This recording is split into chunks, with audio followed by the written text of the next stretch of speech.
من لساني يفقه قولي اللهم لا سهل إلا ما جعلته سهلا وأنت تجعل الحزن والصعب إذا شئت سهلا ولا حول ولا قوة إلا بالله العلي العظيم. أما بعد.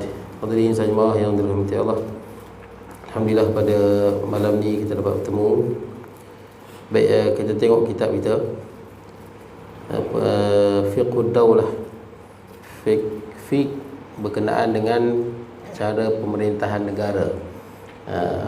Baik, jadi kita berhenti di muka surat 130. Di bawah tajuk besar dia, adakah politik ini satu kemungkaran? Sebab ada orang bila sebut politik, dia rasa jijik, dia rasa geli, dia rasa macam-macam lah dalam fikiran dia. Jadi kita sebut dah muka surat daripada 128, 129, bagaimana kepentingan politik dalam agama. Dia tak dipisahkan antara politik dan agama tu benda yang sekali, kembar. Yang mana apa? Agama adalah asas dan politik adalah, atau pemerintahan adalah pengawalnya. Benda yang tidak ada asas, maksudnya politik tanpa agama, dia akan runtuh. Dan agama tanpa pemerintahan, dia akan sia-sia, dia akan disia-siakan. Tidak ada orang yang boleh mengawal agama. Orang yang ada kuasa pemerintahan, dia boleh mengawal agama dan menjaga agama. Bila dengan kuasa boleh buat akta, macam-macam kan. Baik, jadi sekarang ni muka surat 130 tu, ada sebahagian orang yang benci pada politik ni. Sebelum saya lupa tuan-tuan, apa makna politik? Saya cerita kat tuan-tuan dulu. Politik ni dia merujuk kepada apa? Dalam hadis Nabi SAW, riwayat Imam Bukhari dan Muslim, Nabi pernah bersabda, Nabi sebut tentang Bani Israel. Kata Nabi SAW, kanat Banu Israel tasusuhumul anbiya, fa idza halaka nabiyyun khalafahu nabiyyun. Jadi kata Imam Nawawi ni, makna hadis ni, Bani Israel dahulu yang menjadi pemimpin, yang menguruskan urusan mereka adalah para nabi. Semua Bani Israel. Bani Israel yang ada di Palestin sekarang ni lah, yang melakukan kejahatan sekarang ni, memang mereka kebanyakan tok nenek mereka adalah nabi. Banyak nabi di kalangan mereka. Jadi Bani Israel ni dulu yang jadi pemimpin bagi mereka, yang menguruskan urusan hal ehwal mereka adalah nabi. Macam Nabi Daud, Nabi Isa, Nabi Sulaiman, Nabi banyaklah yang menjadi pemimpin dan uruskan urusan kehidupan mereka, urusan politik mereka, pentadbiran mereka. Bila meninggal seorang Nabi, digantikan Nabi yang lain. Meninggal, datang Nabi lain. Meninggal, datang Nabi lain. Menjadi pemimpin. Baik. Kemudian kata Imam An-Nawawi rahimahullah, bukan dengan tasusuhumul malaik, tasumuhumul anbiya. Maksud dia, Nabi-Nabi ni menjadi pemimpin. Menjadi pemimpin yang menguruskan urusan mereka. Kemudian kata Imam Nawawi, apa makna politik? Yang orang banyak rasa jijik ni, apa makna politik? Siasah, Arab kata siasah. Siasah syar'iyah, siasah islamiyah, siasah ni makna dia adalah qiyam ala syai'i bima yuslihuhu.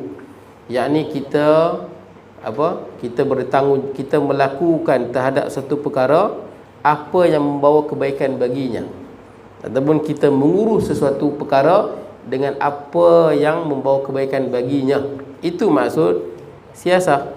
Tuan-tuan pegang masjid, sekarang ni AJK masjid, tuan-tuan urus dia untuk memperelokkan urusan masjid. Itu politik dia tu.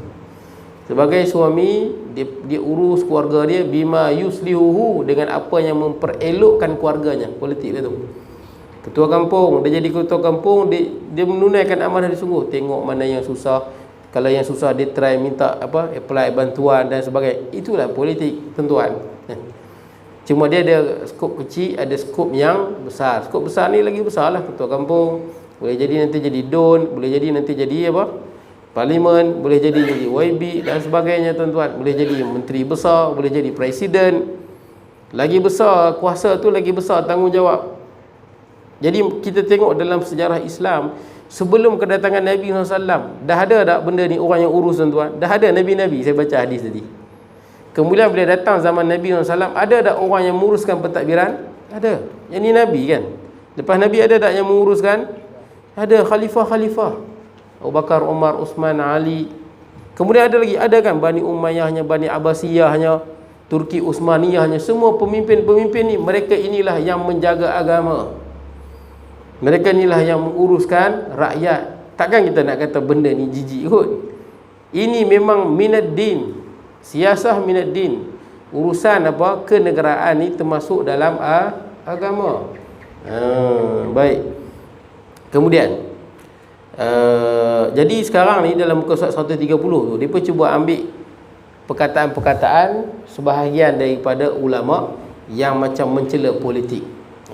Baik, kita tengok. Tuan-tuan boleh tengok 129. Ini adalah kata-kata Syekh Muhammad Abduh. Syekh Muhammad Abduh ni seorang ulama gerakan Harakat Islamiyah di Mesir. Syekh Muhammad Abduh ni perkataan ni dia pernah sebut. Baik, qala musannifu rahimahullahu taala wa nafa'ana bi ulumi fid darain, kata pengarang. Aku berlindung dengan Allah daripada politik, perbuatan politik, orang yang berpolitik dan orang yang dipolitikkan. Dia guna kata-kata Muhammad Abduh tanpa dia tengok konteks dia. Sebenarnya Muhammad Abduh ni merujuk pada apa? Baik, kata Yusuf Qardawi, dari sinilah musuh-musuh pemikiran Islam dan gerakan Islam telah mengeksploitasi kebencian dan rasa marah orang ramai terhadap politik untuk mereka labelkan Islam yang syumul lagi menyempurnakan yang dilakukan oleh golongan Islam pada hari ini sebagai Islam politik. Bila kita ajak kesyumulan Islam, mengamalkan Islam keseluruhannya, dia kata apa? Ini semua politik. Dah ada dah tuan-tuan, lama dah. Ini semua politik. Bila kita sebut tentang hukum-hukum Allah yang berada dalam Al-Quran, dalam hadis, dia berkata apa? Ini semua politik. Tapi di Malaysia ni tak terlalu dahsyat. Kalau di Arab lagi dahsyat. Nanti disebut contoh-contoh dia. Semua benda hukum-hukum Allah, dia pun nak tolak, dia berkata apa? Ini bukan hukum Allah, ini politik. Dah ada dah perangai lagu tu. Wallahi, ini adalah bisikan syaitan tuan-tuan, untuk tolak hukum Allah dengan alasan ini politik. Baik. Sudah menjadi kebiasaan pada masa kini untuk menyifatkan semua sifat yang membezakan Muslim yang komited dengan Islam yang dilabelkan sebagai politik. Ini sudah cukup untuk menjadi kajian dan menjauhkan masyarakat daripada mereka. Itulah cara dia. Dia pun nak anggap orang yang mengamalkan Islam sepenuhnya sebagai orang yang berpolitik, orang yang menunggang agama untuk politik. Semua lah tuan-tuan, macam-macam alasan lah benda yang buruk yang dia berbagi. Padahal orang yang terlibat dengan politik Islam ni, dia nak Islam itu dimartabatkan dengan kuasa pemerintahan. Ada suara-suara yang bercakap di dalam parlimen, dalam sidang rakyat, sidang DUN. Ada yang bercakap, Dewan Rakyat. Ada orang yang boleh bercakap tentang kepentingan Islam. Baik. Kemudian beberapa orang akhwat, ni contoh dia bagi di negara Arab. Contoh beberapa orang berkenaan dengan kata-kata Syekh Muhammad Abduh, tuan-tuan. Syekh Muhammad Abduh ni memang seorang ulama gerakan. Cuma Syekh Muhammad Abduh ni beberapa kali dikhianati. Yang disebut di sini merujuk kepada ahli politik di Mesir. Ada sebahagian orang yang masuk politik, ada kan masuk politik, mula-mula nampak macam bagus, tapi bila bercanggah dengan kepentingan dia, dia berubah jadi tak bagus. Dia khianat pada jemaah. Mungkin dia berubah, dulu dia okey lah, ni dia pula dah yang paling kuat menyerang jemaah. Kan ada yang panggil lagu tu. Ataupun kerana apa, kepentingan tertentu, kepentingan dunia, dia sanggup merosakkan jemaah dia sendiri. Ini yang disebut oleh Syekh Muhammad Abduh. Orang yang bila duduk, sebab orang ni kadang-kadang kita tak tahu dia baik ke buruk, sampailah kita tengok apabila dia marah ataupun apabila bercanggah dengan nafsu dia, baru kita nampak dia macam mana sebenarnya. Adakah dia nak mementingkan kesatuan umat Islam, mementingkan Islam, ataupun dia nak mementingkan nafsu dia? Macam ni kita tengok. Satu orang ada pernah orang sebutkan, nak tahu orang tu baik tak baik, tunggu dia marah, tengok macam mana dia marah. Sebab kalau masa tak marah, sama semua kan. Sama juga orang yang bila kepentingan agama bercanggah dengan kepentingan peribadi, dia utamakan yang mana? Kalau dia utamakan kepentingan peribadi dia, nafsu dia lebih pada agama, dia orang yang jahat. Sekalipun dia masuk melalui politik Islam, ada je alam tasaqitu ala tariqid dakwah, orang yang gugur dalam jalan dakwah, ramai je. Pasal apa? Kadang-kadang ada benda yang dia rasa jemaah ni tak sesuai dengan nafsu dia, ataupun sudut pandangan peribadi dia. Baik, tuan-tuan tengoklah Hamas kan. Anak Hamas tu siapa? Hasan Yusuf Mus'ab Hasan Yusuf. Dia anak antara pengasas Hamas, tapi lah ni jadi Kristian. Ayah dia tu Hasan Yusuf berapa kali kena tangkap dalam ingat Israel. Dia pernah dipenjara oleh Israel 23 tahun. Bapa dia Israel penjara bapa dia 23 tahun, pengasas Hamas. Anak dia lah ni jadi Kristian dan menjadi ejen yang cukup penting bagi Shin Bet. Shin Bet ni apa? Ejen rahsia Israel. Dia ni yang nak apa? Nak tahu kedudukan Hamas, nak bunuh pemimpin Hamas, senjata Hamas. Shin Bet ni dia punya apa? Dia punya perang saraf dia punya ejen rahsia dia.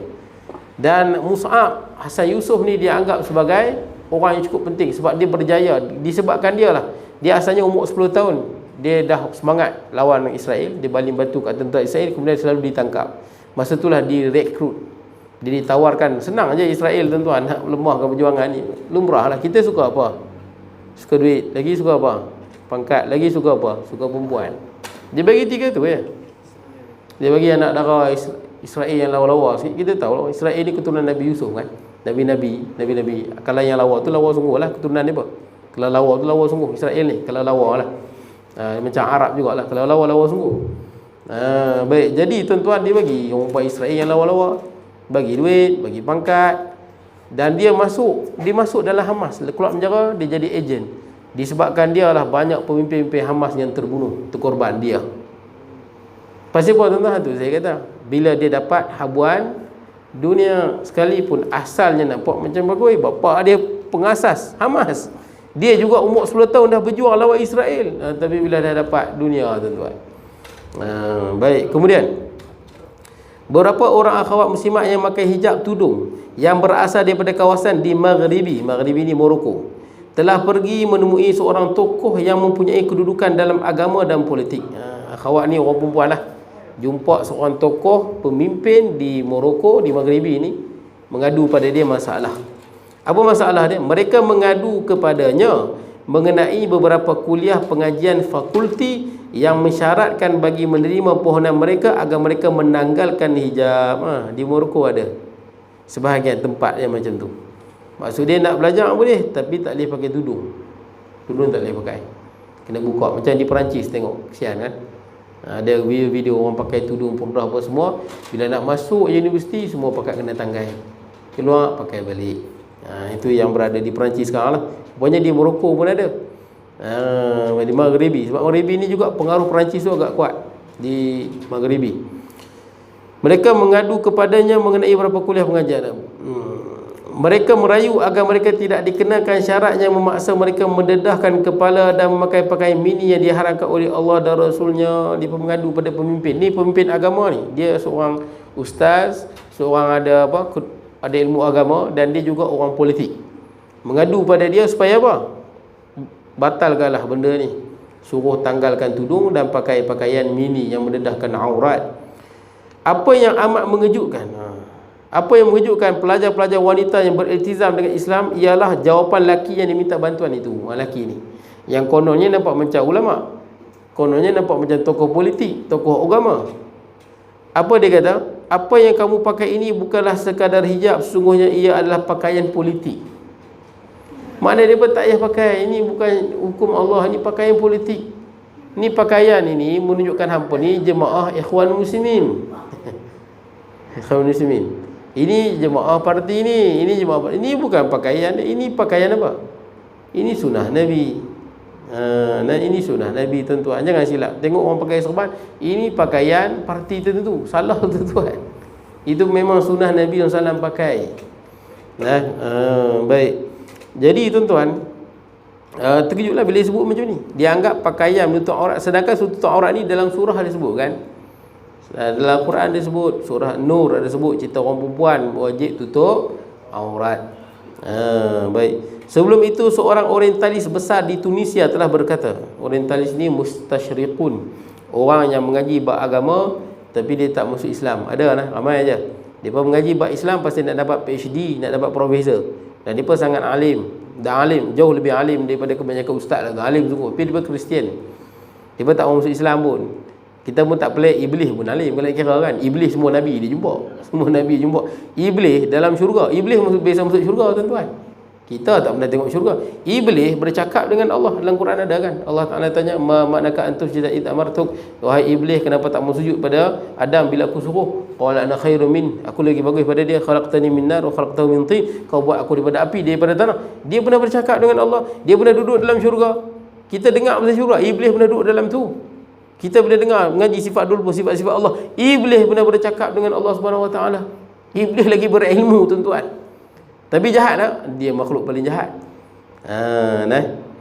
Jadi tuan-tuan, itu waktu kita nak kena ulama su. Ulama su ni ulama jahat. Macam mana kena ulama jahat? Tengok belakang dia. Ulama su ni belakang dia banyak orang jahat. Orang kafir, munafik. Nak sebut kafir ke non-muslim kan? Kafir. Saya nak sebut kat tuan-tuan lah, tuan-tuan. Pertama macam ni, berkenaan kafir, non-muslim, dia semua sama. Kafir, banyak orang rasa macam kafir ni kasar, ofensif. Dia tak faham sebenarnya. Kafir itu adalah kalimah yang sangat lembut sebenarnya. Lembut sebenarnya. Cuma dia dengar orang Kedah sebut kapiak. Jadi dia berasa kasar kan. Orang Kedah kan, kapiak, apa lagi? Ayak, pasiak, blodiak. Saya tak pernah dengar, baru saya dengar. Saya bukan orang Kedah. Saya bapa Penang, mak Bugis, jadi tak tahu sangat. Blodiak.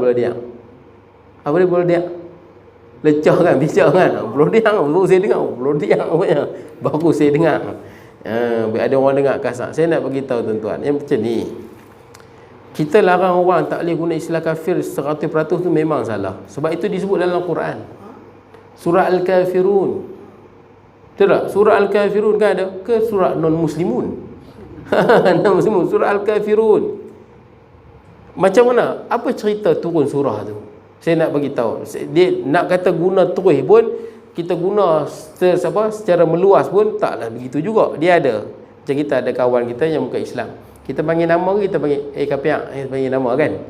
Kita tengok dia ada satu. Masa bila kita nak guna istilah kafir, masa bila kita nak panggil nama dia. Tengok macam mana Nabi guna. Pertama kita nak faham tuan-tuan. Tapi yang larang guna istilah kafir tu, guna istilah kafir itu secara itu memang satu kesilapan lah. Sebab itu dalam Quran ada sebut. Macam mana surah Al-Kafirun tu turun? Sebab datang pemimpin Quraisy kan, jumpa Nabi. Ramai ni, mereka nak berdamai dengan Nabi sebenarnya. Mereka datang nak berdamai dengan Nabi SAW, bukan nak bermusuh. Konteks surah Al-Kafirun itu, orang kafir nak berdamai, nak berbaik dengan Nabi SAW.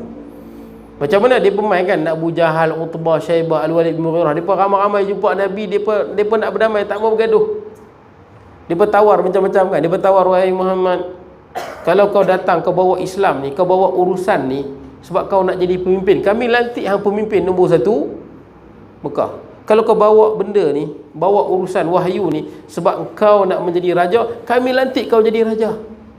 Walaupun di Arab tak ada raja, kami lantik raja. Kalau kau bawa benda ni, bawa Islam ni, untuk apa? Untuk jadi orang yang paling kaya, kami akan kumpul harta bagi hang semua. Hang paling kaya sekali. Kalau hang nak apa, kami bagi semua. Hang nak apa, kami bagi hang semua. Hang tinggal Islam ni, kami boleh bagi hang orang perempuan yang paling cantik sekali. Orang perempuan yang paling cantik sekali di Mekah ni, kami bagi hang kahwin hang lah. Orang yang paling kaya dan dapat bini yang lawa-lawa. Kemudian dia kata, kalau lah hang bawa urusan ni, sebabkan hang tak boleh tolak satu apa? Satu makhluk yang datang kepadamu dan kamu tak boleh tolak dia. Dia maksudkan Jibril. Kami akan cari satu bomoh yang boleh apa? Menghalau Jibril. Tak datang jumpa Nabi. Baik. Kemudian last sekali Nabi tak terima semua. Dia tawar semua ni. Last sekali dia bertawar apa kat Nabi? Macam inilah. Macam inilah. Semua tak mau, nak bagi kaya pun tak mau, nak bagi raja pun tak mau, nak bagi orang perempuan lawa pun tak mau, semua tak mau. Macam inilah. Kita macam inilah. Dia nak berdamai ni. Setahun ni kami semua sembah Tuhan hang. Dia nak berdamai ni supaya tak bergaduh. Setahun ni kami semua sembah Allah. Semua. Abu Jahal, Abu Lahab, Utbah, Syaibah, semua. Mereka sanggup. Orang kafir ni, kafir Quraisy ni, sanggup menurunkan mereka punya sombong mereka ni, sanggup merendahkan diri mereka semata-mata nak berdamai dengan Nabi SAW. Tak apa. Setahun kami sembah Allah sama-sama dengan hang jadi imam. Kami semua sembah Tuhan. Jadi makmum, Nabi jadi imam. Kami semua sembah Allah. Cukup setahun, kita sama-sama sembah berhala pula. Adil lah. barulah adil. Kemudian kalaulah kita rasa, kami semua rasa, kita semua rasa Tuhan hang lah yang terbaik, yakni Allah. Kita semua sembah Allah. Kalau kita rasa berhala itu lebih baik, kita semua sembah berhala. Kenapa Nabi tak guna helah? Tahu helah? Helah ni kata apa? Oh, tak. Kalau kita helah ni fikir apa? Tak apalah tu, depa sembah setahun ni mana tahu dapat hidayah. Kenapa Nabi tak guna kaedah tu? Tuan-tuan, dalam bab akidah mana boleh main helah-helah? Dia kena jelas. Tak boleh, jangan kita nak guna helah. Tak apalah, mana tahu setahun depa sembah Allah semua dapat hidayah. Tak boleh. Pasal apa? Dalam perjanjian tu dah kata apa? Lagi setahun sembah berhala. Tuan-tuan, kalau i'tikad lagu tu dah jatuh iman, rosak dah. Siapa yang kata okey, lagi setahun aku nak sembah berhala, masa tu juga dia jadi kafir. Sebab dia dah buka simpulan. Akidah maksudnya simpulan mati. Ikat mati, dia tak boleh buka dah, simpul mati. Kalau ada orang kata kalau padi ni tak jadi, lebih aku masuk Kristian. Han dah jadi Kristian masa tu. Dia dah buka simpulan tu. Dia jaga bab iman ni jangan main. Sebab tu dalam perbincangan tu, kalau umat Islam terima, oh tak apalah lagi setahun, memang batal akidah. Sebab tu Nabi tak terima. Turun ayat Quran tu. Qul ya ayyuhal kafirun, katakanlah wahai Muhammad, ya ayyuhal kafirun, wahai orang-orang kafir. La a'budu ma ta'budun. Apa dia? Aku tak sembah apa yang kamu sembah. Jelas. Wala antum 'abiduna ma a'bud. Hampa tak sembah apa yang ku sembah. Wala an 'abidum ma 'abadtum. Dan aku ulang lagi, tidak menyembah apa yang hampa sembah. Wala antum 'abiduna ma a'bud. Dan hampa semua juga tak menyembah apa yang aku sembah. Lakum dinukum waliyadin. Bagi kamu agama kamu, bagi kami agama kami. Makna dia apa? Dalam soal akidah kita kena straight. Betul tak? Kita ada kawan kita Chong ke, Siva ke, Kumar ke, bila orang tanya dia tu Islam ke kafir, hanya kata bukan, kita kena sebut je lah, dia kafir. Betul tak? Dia kafir. Tapi bila kita panggil kafir ke? Tak. Nabi panggil kafir, Nabi tak panggil kafir. Abu Lahab ni panggil Abu Lahab. Abu Jahal Nabi panggil Abu Jahal lah. Nabi panggil macam tu. Sama kita ada apa? Dewan Himpunan Penyokong kan? Dewan Himpunan Penyokong. Kita tak guna istilah kafir. Kita ada kawan kita tak panggil kafir. Nabi waktu hantar surat dalam urusan rasmi kepada pemimpin Parsi, Rom, Nabi kata apa? Ila Hiriq bismillahirrahmanirrahim. Surat Nabi ni, min Muhammadin Rasulillah ila Hiraql, daripada Muhammad pesuruh Allah kepada Herkulis, azimir Rum, pemimpin besar Rom. Nabi tak kata al-kafir kepada kafir. Nabi tak guna. Maksud dia sama juga kita bila bersahabat. Kita bersahabat dengan orang-orang, kita panggil apa? Kita panggil nama saja. Betul tak? Kita panggil Kumar, betul tak? Kita panggil Chong, kita panggil dia apa? Tai kucing kan? Tai kucing kan? Apa-apa benda kita panggil dia, tuan-tuan, nama dia. Tapi dalam bab akidah kita tahu dia kufur, dia kafir, kita Muslim. Sebab tu bila kita sebut kafir ni, bila kita menjelaskan akidah. Sebab tu tak boleh larang semua. Oh, tak boleh langsung guna. Macam tu macam nak jelaskan akidah Islam. Sebab Allah Ta'ala yang ajar kita menggunakan istilah kafir. Boleh lah, wahai orang kafir. Sebelum saya lupa, apa mana kafir? Non-Muslim tu orang bukan Muslim lah. Belum Islam. Kafir itu apa? Kafir itu sebenarnya petani. Kafir itu adalah merujuk kepada petani. Ini sebulan Quran. Kamathali ghaithin a'jabal kuffar nabatu. Seperti hujan yang mana tanaman-tanaman yang tumbuh mengkagumkan para petani. Kuffar bukan, memang maksud dia orang kafir dan maksud juga petani. Dia dua maksud, petani dan orang yang tak beriman. Kenapa orang tak beriman ni dianggap sebagai seorang petani? Sebab petani ni dia buat kerja dia apa? Dia korek tanah, dia bubuh biji benih, dia tutup. Dia tutup biji benih dengan tanah. Orang yang belum beriman dia sebut kafir. Sebab apa? Dia tutup hati dia daripada beriman. Seperti mana petani yang menutup biji benih dengan tanah. Maksud dia apa? Istilah itu sangat berlapik. Nah, betul tak berlapik? Dia tak kata ahlun nar, ahli neraka dia sebut. Itu barulah kata sungguh ofensif sungguh. Ahlun nar ataupun khinzir, itu barulah kasar. Barulah kasar. Tak, ni maksud dia disamakan dengan petani yang menutup dada dia. Daripada beriman. Maksud istilah tu sangat berlapis. Baik, clear lah. Baik, kemudian sesungguhnya dia adalah pakaian kumpulan tertentu yang membawa perpecahan kaum. Maksud dia buat apa pakai tudung ni? Ini pakaian kumpulan tertentu menyebabkan berbeza-beza. Seolah-olah bila pakai tudung, ni gerakan apa? Ikhwan Muslimin. Ini gerakan apa? Jemaah Islam. Ini pakaian itu, padahal itu pakaian Nabi. Itu pakaian yang disuruh oleh Islam. Baik. Seorang lain pula berkata, orientalis juga, tentang sembahyang hari raya di tanah sebagai tanah lapang. Tentang sembahyang raya ni yang afdalnya di tanah lapang. Yang afdal, seafdal-afdalnya. Tapi sembahyang di masjid boleh juga. Sembahyang masjid boleh, tapi yang paling afdal di tanah lapang. Sama juga sembahyang minta hujan, sembahyang gerhana, dia memang di tanah lapang. Itu yang seafdal-afdalnya. Kalau minta hujan ni lagi afdalnya di tanah lapang, bawa sekali kambing, ayam, bawa sekali. Nak tunjuk kita betul-betul mohon pada Allah untuk kita dan untuk ternakan kita. Harap kasih sayang daripada Allah, rahmat daripada Allah Subhanahu Wa Taala. Sembahyang raya memang sunatnya yang paling besar pahala dia adalah di tanah lapang, terbuka.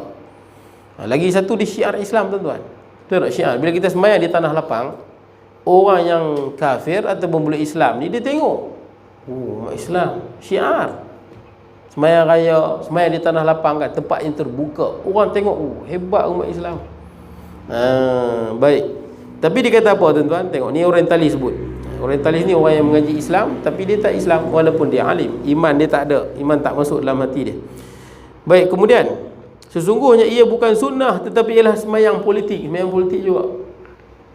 Orang mengamalkan sunnah, dia kata apa? Ini semua nak mempolitikkan. Ini bukan politik. Mengajilah Islam, betul tak? Ini mengaji Islam, mengajilah agama. Bila orang sebut tentang hukum Allah, bila orang sebut tentang undang-undang Allah, jangan sebut itu politik. Itu memang dalam Quran. Tapi rupanya cara ni dah lama dah digunakan oleh orientalis mustasyriqun ni nak menyesatkan orang Islam, supaya orang Islam menjauhkan diri daripada agama. Hancur dah Islam tentang bila menjauhkan diri daripada agama, habis umat Islam. Baik, kemudian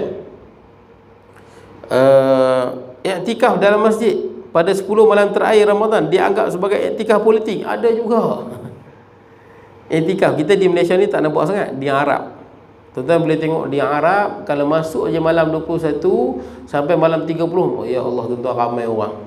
Ramai yang amat-amat macam pesta, tuan-tuan. Sampai kalau tuan-tuan pergilah di Syria ke, di Yaman ke, di Turki, di mana-mana lah negara Arab ni, kalau masjid yang besar-besar tu, bila 10 malam terakhir, dia akan bawa isteri dia, bawa anak dia. Dia pun tidur dalam masjid. Masjid dia luas, tuan-tuan. Sangat luas. Jadi dia pun duduk kelompok-kelompok kan, jauh-jauh lah. Tidur di masjid, buka puasa di masjid, sahur di masjid, duduk dalam masjid baca Quran. Itu di Arab. Kita orang Melayu kalau 10 malam terakhir pergi mana? Gerbang alam. Masjid tak ada lah. Hilang lah, tuan-tuan. Sebab tu kalau di Malaysia ni, sembahyang tarawih yang paling besar pahala dia yang mana? Yang paling ramai. Kalau di Arab, sembahyang tarawih yang paling ramai, tuan-tuan, malam 27. Memang kalau ikut pendapat yang kuat, kebiasaannya Lailatul Qadar malam 27. Selalunya malam 27. Yang paling dia harapkan. Jadi di Arab ni malam 27 paling ramai. Ramai seramai-ramainya. Sebab ada pendapat ulama, memang banyak ulama yang pandangan 27 tu lah malam Lailatul Qadar. Ada yang kata kebiasaannya memang malam 27. Walaupun boleh jadi juga malam yang lain, tapi biasanya 27, malam 7 likur kan, orang dulu-dulu panggil. Paling ramai. Kalau di Malaysia ni, tuan-tuan, malam ke berapa yang paling ramai sekali? Malam pertama. Lailatul Qadar malam pertama, tuan-tuan. Lepas tu hilang. Sisi hilang. Itu hilang, tuan-tuan. Tak tahu pergi mana. Meninggal ke apa, tak tahu. Tapi tahun depan ada. Tahun depan ada. Tapi kita tahu 10 malam terakhir, tuan-tuan pergi Bagan Serai tu kan, Allah, punya ramai orang cari baju raya, jadi cari apa, kuih raya, dah pasang lagu raya dah. Orang duduk sembahyang tarawih. Baik. Nak ceritanya, tuan-tuan, ada orang dia tengok iktikaf di masjid ni, dia tak suka ramai orang Islam iktikaf, dekatkan diri kepada Allah. Kata apa? Ini semua politik. Ini bukan politik, ini ibadah. Baik. Kita tidak menolak kemungkinan pada satu masa nanti sembahyang berjemaah di masjid akan dianggap sebagai sembahyang politik. Boleh jadi. Sembahyang berjemaah pun dianggap ini semua apa? Semua untuk kepentingan parti politik. Ini semua propaganda parti politik. Ini bukan propaganda parti politik. Yang suruh sembahyang berjemaah ni siapa? Allah. Pasal apa? Pasal tak mau tengok umat Islam tu bersatu. Tak mau tengok umat Islam ni apa? Seia sekata kan, tak mau. Jadi dianggap bila umat Islam semua pakai sembahyang berjemaah, ini semua politik. Dan musuh-musuh Islam memang dia risau benda ni. Bila umat Islam sembahyang berjemaah, sembahyang elok-elok, saf dia betul, ikut imam betul-betul, benda ni akan menyatukan hati-hati umat Islam. Tak mustahil dia akan sebut lagu tu supaya orang jauh daripada solat berjemaah. Kemudian membaca cerita tentang peperangan dalam kitab sirah seperti Sirah Ibnu Hisham, kitab Imta'ul Asma' atau kitab Al-Maghazi daripada Sahih Bukhari adalah bacaan politik. Boleh jadi bila baca tentang peperangan Nabi, dianggap sebagai ini semua bacaan politik. Tapi tuan-tuan, Nabi perang ke tak perang? Nabi perang ke tak perang? Itu saja. Tak, Nabi perang tuan-tuan. Nabi berjihad. Jangan salahkan umat Palestin yang berjihad di sana. Jangan salahkan. Nabi adalah orang yang paling hebat berdakwah, betul tak? Nabi orang yang paling hebat berdakwah. Tidak ada atas muka bumi lebih hebat berdakwah pada Nabi. Tapi Nabi pun berperang. Sebab ada setengah orang dakwah tak jalan. Betul, dakwah tak jalan. Dia memang jenis yang melawan. Memang ada golongan tu. Malah dia memang jahat. Dia nak menghancurkan dakwah Islam. Kita boleh tengok bagaimana umat Islam di India sekarang ditindas teruk kan, dibunuh dan sebagainya, banyak sampai hari ini. Baik, pasal apa? Bukan pasal tak dakwah. Kadang-kadang memang ada golongan yang macam tu. Golongan yang macam tu tuan-tuan, yang memang betul-betul nak menghancurkan Islam. Dr. Zakir Naik tu sikit punya bagus lah, tapi dituduh juga sebagai pengganas. Dituduh sebagai pengganas. Akan ditangkap, dibunuh. Kalau di India dia balik ditangkap dan dibunuh. Kita tak tahu mana ganasnya. Dah dia pendakwah, tapi orang nak matikan dakwah dia. Baik. Jadi tuan-tuan, Nabi berperang. Nabi Nuh dakwah lama tak? Berapa? 950 tahun. Yang beriman berapa ramai? 80 ke 100. Ada kata 82. Siapa berani kata Nabi Nuh tak aktif berdakwah? Nabi Nuh lah orang yang paling hebat berdakwah. Tak? Nabi-Nabi ni semua manusia yang paling hebat berdakwah. Tapi kita tahu memang ada manusia yang dia tak jalan dengan dakwah. Dia tak mau. Siapa yang doa hancur semua?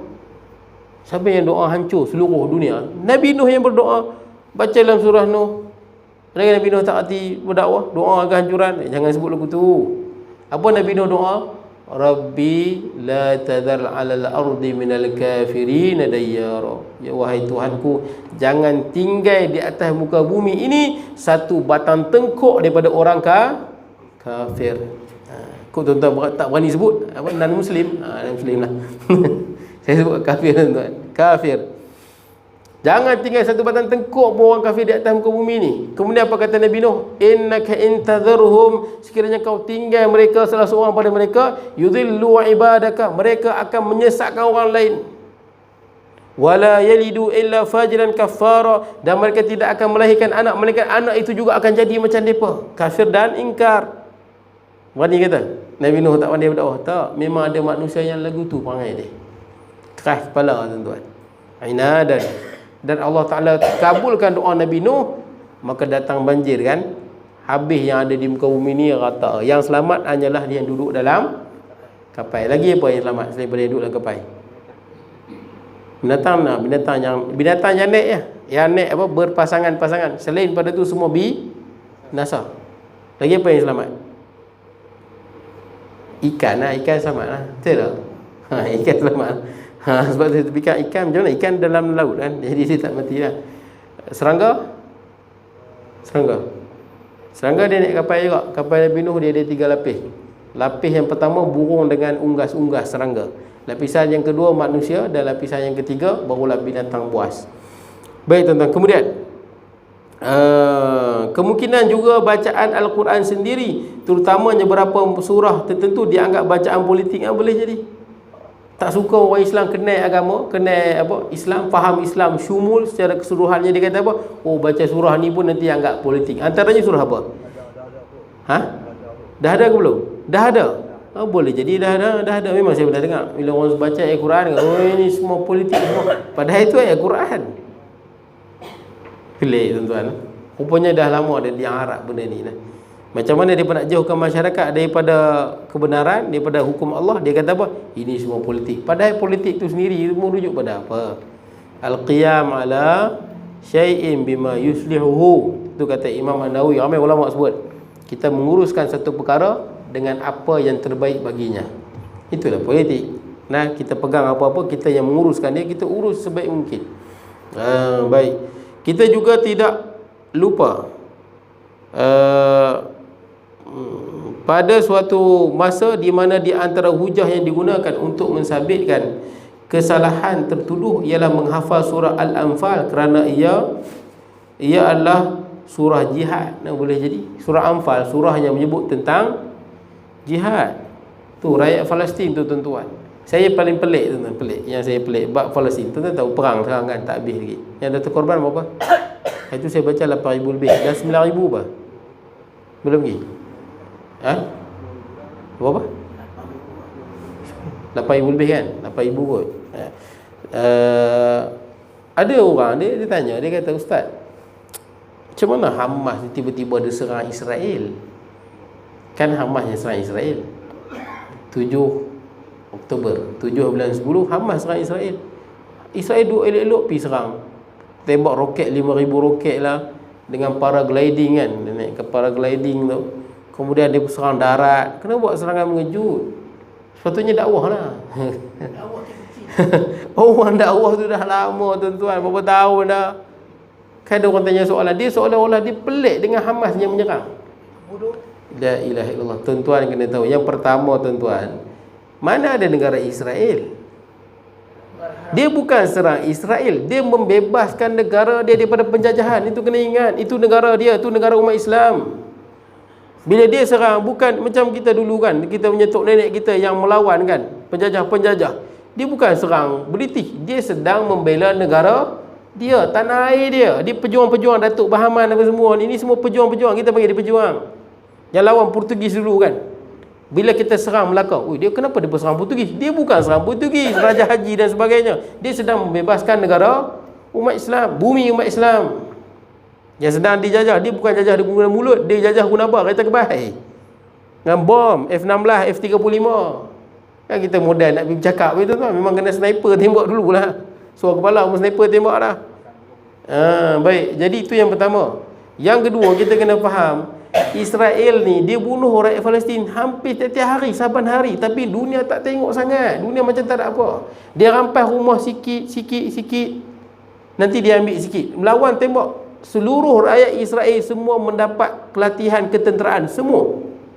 Dan mereka dibekalkan dengan M4, M16 tu kan, hak jenis baru. M4, semua ada M4. Dia ambil sikit-sikit rumah rakyat Palestin. Kalau lawan dia bertembak. Kan kita baca kan, saat ni dibunuh 2 rakyat Palestin ditembak, 3 ditembak, tapi dunia macam tak ada apa. Saban hari dibunuh, setiap tahun dibunuh, tapi dunia macam tak pandang. Daripada ditindah di negara mereka, dia ambil. Sebab tu tuan tengok di Palestin sikit tuan-tuan cerita bagi faham sikit. Dulu Palestin besar.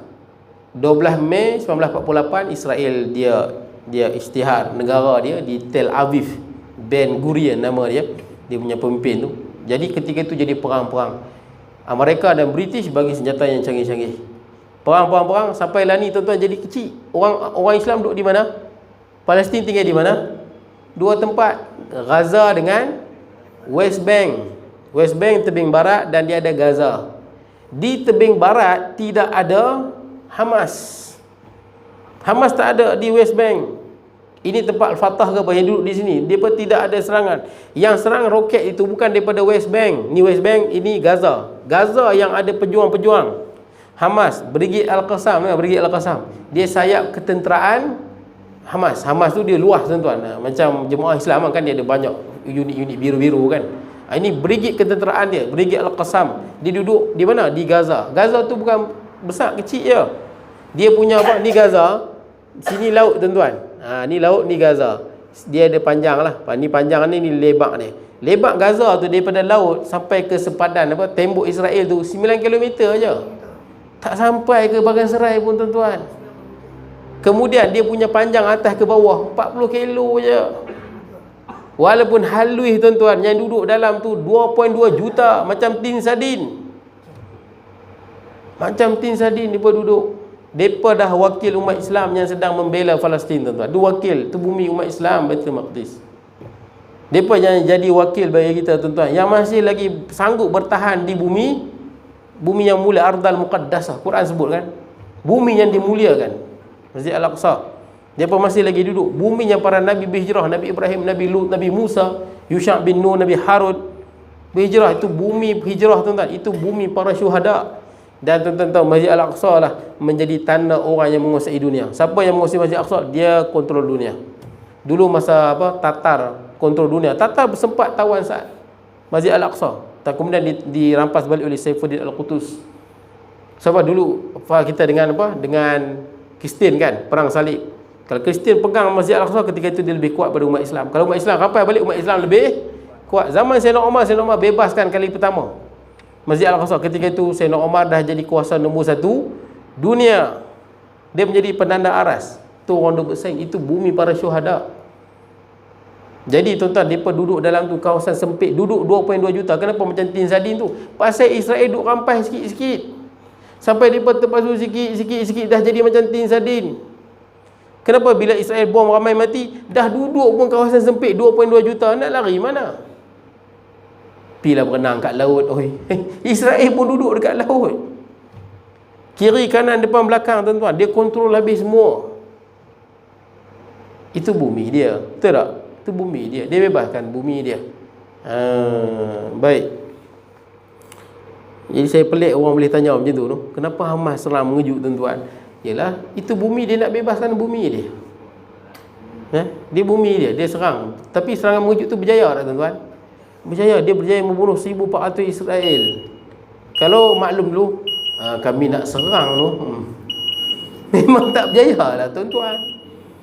Tu dia tembak 5,000. Kenapa dia tembak hari Sabtu? Hamas tahu, dia baca banyak dah. 7 hari bulan 10 hari Sabtu dia buat serangan mengejut. Dia ada sebab dua tujuan dia. Yang pertama, dunia dah makin tak nampak. Saban hari rakyat Palestin ditembak, balik sekolah kena tembak, pergi kena tembak. Suka hati dia tembak. Hari tu bulan Ramadan pun dia serang Masjid Al-Aqsa. Suka hati tuan. Tapi dunia macam tak ada apa. Terutamanya negara apa? Negara Arab. Berkenaan dengan Iran, dengan Hizbullah tuan-tuan. Hizbullah dia function tu tak ada apa sangat tuan-tuan. Function. Tapi daripada dulu lagi, kalau bab menyembang ni, kita dengar Iran dengan Hizbullah ni memang nak tu wayang dia banyak sangat, banyak wayang sangat. Tapi kita hargailah dia punya celaan dia kecam Israel tu. Tapi wayang tu kita tak nabi daripada dulu gitu kan. 1990-an lagi. Dia berkata nak ubah peta Israel lah, dia pun nak tembak Israel lah, dia pun nak macam-macam. Hizbullah pernah perang betul-betul dengan Israel 2008. Itu pun sekejap saja. Itu yang ramai mula-mula pasal 2008. Pengarang buku ni, Dr. Yusuf Al-Qaradawi meninggal rahimahullah. Dia menggesa seluruh umat Islam menyokong Hizbullah. Dan dia masa ni pengarang buku ni, Dr. Yusuf Al-Qaradawi, dia dikecam oleh ulama-ulama Arab Saudi. Tapi bila jadi perang Syria 2012, Dr. Yusuf Al-Qaradawi tarik balik pandangan tu. Pasal apa? Dia terkejut 2008 Hizbullah perang sekejap. Tu banyak orang kata perang tu sekadar apa? Nak bagi tahu kami ni lawan Israel. 2012 waktu perang di Syria, Hizbullah masuk bunuh umat Islam di Hims di Syria. Masa ni Qaradawi tarik balik fatwa-fatwa dia dulu yang suruh sokong Hizbullah. Tapi kalau betul jadilah. Tapi saya kalau tengok bacaan dalam sejarah tuan-tuan, payah tuan-tuan. Itu payah. Tuan-tuan ingat waktu Salahuddin Al-Ayyubi nak bebaskan Palestin kan? Salahuddin Al-Ayyubi. Palestin ditawan pada 1099 Masihi. Ditawan oleh Peter the Hermit. Dia bawa tentera 40,000 pergi tawan.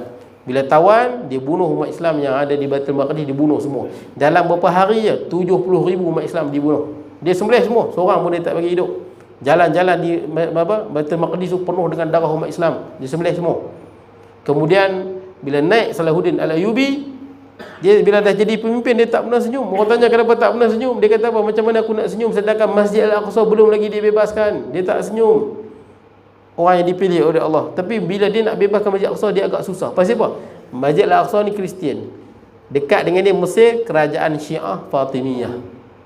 Dia agak susah pasal Fatimiyah ni nampak zahir macam lawan Melawan apa? Lawan Kristian. Tapi tengok dia tak hantar tentera pun pergi serang. Sembang lah. Macam tu lah. Kita nak ubah bendera hitam apa lagi tuan-tuan. Kita tengok dia punya menyembang daripada dulu lagi. Saudi Arabia pun pelik tengok dia. Sebab dia pun duduk Mesir dengan Palestin kan sebelah-sebelah. Sampailah Nuruddin Az-Zanki suruh apa? Kena jatuhkan dulu Syiah Fatimiyah dulu. Sebab tu dia datang jatuhkan Syiah Fatimiyah dulu di Mesir. Dah jatuh Syiah Fatimiyah, dia satukan seluruh umat Islam, baru pergi serang apa? Serang bebaskan Masjid Al-Aqsa. Itu pun masa dia pergi serang Masjid Al-Aqsa tu, Syiah yang ada di Mesir tu dah buat apa? Buat onar dah. Malam-malam dia berkata, wahai anak Fatimah, wahai anak Hasan Ali. Dia berguna nama Ahlul Bait. Ahlul Bait memang mulia tuan-tuan, tapi dia berguna nama Ahlul Bait untuk menghina sahabat Nabi dan sebagainya. Dia kata kita kena memberontak. Masa ni Saudi Arabia tak ada. Tengah buat apa? Tengah sedang nak bebaskan Masjid Al-Aqsa, Palestin, Baitul Maqdis. Depa dah buat onar dah. Depa hasut rakyat Mesir supaya memberontak rampas balik. Tapi tak ada rakyat Mesir yang terima. Dia tak laku tuan-tuan. Jadi tuan-tuan, saya tengok dalam bacaan sejarah, dan tuan-tuan bagi tahu saya, bilanya Syiah buka dakwah pi negara-negara. Tuan-tuan bagi tahu negara mana? Syiah Fatimiyah dia tak pernah buka mana-mana negara. Dia hanya rampas negeri umat Islam. Dia rampas daripada kerajaan Abbasiyah, pada kerajaan dia ambil isi-isi. Yang duk buka negeri tuan-tuan pi dakwah buka negeri. Yang Samarkand, Tantan ni semua ahli sunnah wal jamaah. Tak pernah yang lain tuan-tuan, semua ahli sunnah wal jamaah. Tapi kalau betul lah tuan-tuan, kalau betul lah, walaupun saya fikir susah lah tuan-tuan, susah lah. Kalau betul lah jadi perang sungguh. Perang sungguh bukan macam di bulan 8 lah. Di bulan 8 tu perang apa? Sonok-sonok lah tuan-tuan. Saya pernah mendengar seorang tentera yang duduk di Lebanon, dia jadi pendamai kan. Dia bagi tahu Hizbullah ni masa dia nak pergi tembak Israel dengan roket, dia tembak macam mana? Dia bawa roket dia pergi di perkampungan ahli sunnah wal jamaah. Ahli sunnah kan ramai. Dia duduk di perkampungan ahli sunnah wal jamaah, dia tembak roket ke Israel. Tuan-tuan, Rusia ke Amerika, dia tahu bila kita tembak roket, dia dah akan dapat trace di kawasan mana, di parameter mana. Dia tahu, dia dapat trace di kawasan mana. Sebab tu bila dah tembak, biasanya orang lari. Dia jangan duduk di situ. Dia tembak roket, lepas tu dia buat apa? Dia lari. Israel bom, siapa kena? Ahli sunnah lah mati tuan-tuan. Dia pergi bom, dia dah lari dah. Tak apalah tuan-tuan, saya tengok dia punya sembang tu hebat lah. Daripada dulu ya. Ini pada tahun 1990. Yang betul-betul pernah tembak Israel siapa dia? Saddam Hussein. Dia tembak dengan skat, dia tembak. Itu dia dijatuhkan. Bila Saddam jatuh, baru orang Arab semua tahu Saddam tu bukan jahat, dia adalah hero umat Islam. Tapi Iran daripada dulu gitu tuan. Dulu gitu tuan. Macam itulah, baru ni saya tengok dia sebar apa? Bendera hitam pula lah. Nak ajak berperang. Tuan-tuan kalau dengar orang sembang bab Iran ni, tuan-tuan senyumlah. Senyumlah tuan-tuan. Ini sembang kedai kopi boleh. Tapi kalau betul-betul jadi, walaupun saya yakin berdasarkan sejarah yang saya baca, 1000 tahun daripada zaman Nabi sampai hari ini, benda tu mustahil. Benda tu mustahil. Dan saya dengar Tok Guru apa? Siapa nama Tok Guru daripada Kedah tu? Tok Guru Allah. Dulu dia kena blok sat di Penang, dia tak boleh masuk. Tok Guru apa? Pasal dia sebut musuh-musuh Islam tu. Kau Ustaz Kazim? Zainul Asri. Syekh Zainul Asri, dia pernah sebut, dia kata apa, Ustaz Kazim pun kena blok juga Penang. Saya tak tahu pasal apa. Pasal dia tak ambil tauliah ke apa, tak tahulah. Sebab tauliah tu memang dapat, tapi dia kena pergi ambil. Saya dapat tauliah Pulau Pinang sekali dengan Ustaz Kazim lah. Sama-sama, nama keluar. Saya dapat tauliah Pulau Pinang tu sebab saya selit dengan tauliah Negeri Perak. Jadi siapa yang dapat dah tauliah Negeri Perak ni, dia tak perlu lagi ujian. Pergi-pergi dapat terus. Saya terus dapat 3 tahun. Terus dapat 3 tahun. Boleh jadi siapa yang tak pergi tu, dia mungkin dia tak bagi kot. Saya tak tahulah. Sebab ada yang memang tak datang pun. Tak tahulah macam mana dia punya pengurusan tuan-tuan. Tapi sebenarnya benda-benda ni dia backfire balik sebenarnya. Backfire. Kita sekat ustaz sebenarnya, dia backfire balik sebenarnya. Bukanlah bawa kebaikan sebenarnya, satu kerugian. Kerugian pada umat Islam lah. Kita tahu Ustaz Kazim orang kan dia boleh mengajar juga, ada ilmu. Baik, jadi tuan-tuan, Syekh Zainul Asri pernah sebut, dia kata apa? Kita ni janganlah terlalu berharap pada Iran. Kan ada orang berharap pada Iran. Sebab apa? Nabi dah sebut dalam hadis riwayat Imam Muslim, Dajjal ni keluar pada mana? Isfahan, Iran. Riwayat Imam Muslim, hadis sahih tuan-tuan. Pertama sekali kita akan dengar Dajjal daripada Iran. Yakhrujud Dajjal min Isfahan. Dajjal akan keluar daripada Isfahan. Mula-mula kita dengar dia keluar pada Isfahan. Isfahan di mana? Di Iran. Yattabi'una sab'ina alfan min Yahudi Isfahan. Dan dia akan ada pengikut dia yang pertama 70,000 Yahudi Isfahan. Ya, betul. Iran dia nampak dia lawan sangat Israel lah. Tapi di Isfahan banyak orang Yahudi. Hebat hadis Nabi ni. Masa Nabi ucapkan dulu, mana ada orang Yahudi lagi di Isfahan. Lah ni ramai orang Yahudi di Isfahan. Jadi bila Dajjal kita mula dengar, kalau Dajjal keluar dalam tahun kita hidup lagi, semua orang Islam akan dengar Dajjal mula keluar di Isfahan. Dan pengikut dia yang pertama adalah 70,000 daripada orang Yahudi Isfahan, Yahudi Iran.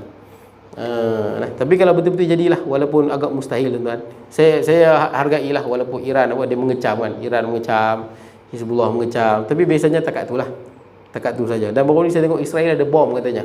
Saya ada bom di Syria dan di bom di Hizbullah. Saya takut yang di bom tu kampung Ahli Sunnah yang di bom ya. Ada berita lain keluar ya. Berita lain. Baik, tak apalah tuan-tuan. Tapi kalau betul-betul jadilah, sungguh-sungguh jadi perang sungguh. Macam mana perang hancur sungguh. Sebab macam perang dulu Hizbullah dengan Israel pun kita tak nampak hancuran macam sekarang. Kehancuran tak macam seolah-olah perang tu macam sekadar simbolik sajalah.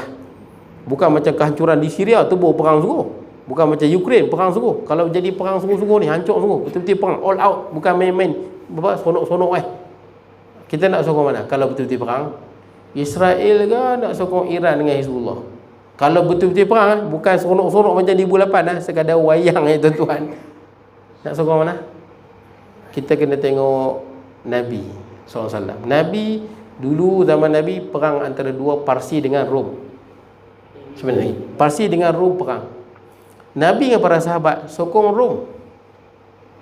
Pasal Rom, mereka ni Kristian. Kristian ni percaya pada Allah, percaya pada semua Nabi. Cuma mereka silap, dia berkata Nabi Isa tu anak Allah. Betul tak? Itu yang lain sama.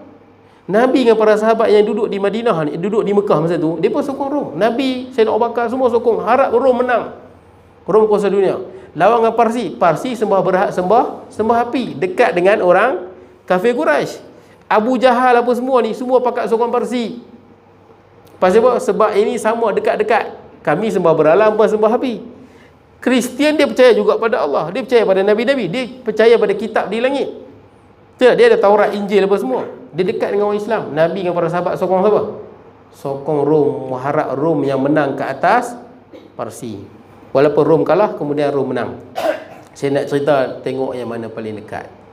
Kalau betul-betul jadi bukan sonok-sonok tembak pistol ayak ni pesta ayak itu macam di bulan 8 tu tembak pesta ayak tuan-tuan. Ahli sunnah yang kena bom di Lebanon tu. Baik, kalau betul-betul perang lah all out macam mana Iraq perang dengan mereka tu kan. Of course lah kita akan sokong Iran dan Hizbullah, of course. Sebab dia lebih dekat dengan kita. Walaupun dia beza kan, ada beza lah. Dia hina sahabat Nabi-nya, dia hina isi Nabi-nya. Akidah yang memang takkan sama dengan umat Islam selama-lamanya, dia takkan sama. Takkan boleh takrib, ngarut semua. Ni Dr. Yusuf Qaradawi pengarang buku ni.